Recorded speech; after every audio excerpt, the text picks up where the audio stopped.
Gəl. Bax deməli Elşad əmi xoş gəlib. Birbaşa Kürdəmirdən Xırdalan təndir restoranına Toy yarımçıq qoyub gəlmişəm. toy yarımçıq qoyub qazan yeməkləri yeməyə gəl. Birinci deyib sadə yeməklərlə başla. Bəh. Bax şapalağa.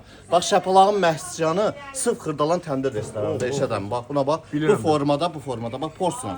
Belə çəkəcəm, göndərəcəm sizin stollara. Bəh. Bəlkə özüm aparım. Buna bax. Quyruq yağında.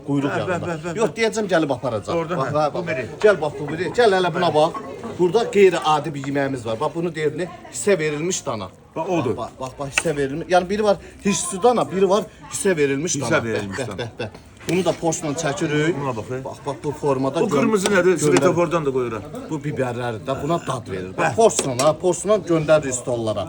Gəl apar soydu. Hara gəlməz. Xırdalana təndirə. Allaha and olsun. Mən heç yerdə yemək yemirəm, ancaq burada yeyirəm. Bəlkə özüm aparım. Nəsə darıxdırır məni. Problem yox. Oldu, mən getdim, gəlin.